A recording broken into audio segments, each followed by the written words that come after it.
जानवी कपूर ने अपनी मां श्रीदेवी के महल को पहली बार लोगों को दिखाया है। श्रीदेवी के इस महल को देखकर लोगों की आंखें फटी की फटी रह गई हैं। श्रीदेवी के निधन के बाद उनका ये बंगला वीरान पड़ा हुआ था। साउथ से बॉलीवुड फिल्मों में काम करने आई श्रीदेवी ने अपने पैसों से सबसे पहले इसी कीमती चीज को चेन्नई में खरीदा था। बोनी कपूर से शादी करने से पहले श्रीदेवी का यही घर था, लेकिन इस घर को पहले कभी किसी ने नहीं देखा। श्रीदेवी जब भी मुंबई से चेन्नई आती तो इसी घर में रुका करती थी। बोनी कपूर से शादी और बच्चे हो जाने के बाद इसी घर में सबका कमरा बना दिया गया। पूरा परिवार अक्सर इसी घर में रुकने आया करता था।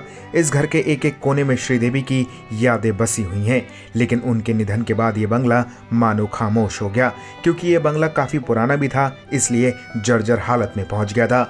लॉकडाउन में जब बोनी कपूर इस घर को देखने पहुंचे थे तो उनका दिल दुख गया। फिर उन्होंने इस बंगले को महल जैसा बदलने का फैसला कर लिया।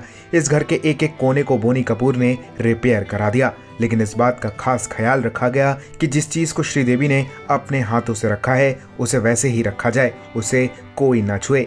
जानवी कपूर ने बताया कि उनकी मां श्रीदेवी इस बंगले को खूब सजाना चाहती थी। उन्होंने इस घर के लिए दुनिया भर से कई महंगी चीजों को भी खरीदा था, लेकिन साल 2018 में उनका निधन हो गया।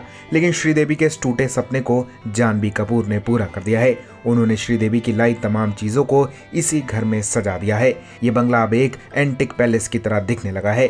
जानवी ने घर में मौजूद तमाम महंगी पेंटिंग्स को भी दिखाया। इसके अलावा उन्होंने उस पेंटिंग को भी दिखाया जो श्रीदेवी ने पहली बार बनाई थी। इसके अलावा घर में बने बोनी कपूर के ऑफिस को भी जानवी ने दिखा दिया। घर की दीवार पर लगी पुरानी तस्वीरों के दर्शन भी जानवी ने लोगों को करा दिए। इनमें कई तस्वीरें बोनी कपूर और श्रीदेवी की शादी की हैं। जानवी ने बताया क्योंकि ये शादी बहुत गलत समय पर हुई थी, इसलिए सबके मुंह लटके हुए थे।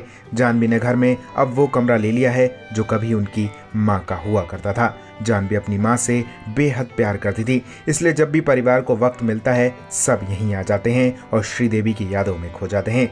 भले ही श्रीदेवी इस दुनिया को छोड़कर चली गई हों, लेकिन इस बंगले की एक एक चीज उनकी याद दिलाती रहेगी। फिलहाल इस बंगले को देखकर आप क्या कहेंगे? अपनी राय हमें कमेंट में दीजिए और ज़्यादा ऐसी अपडेट्स के लिए बॉलीवुड पे चर्चा को सब्सक्राइब कीजिए।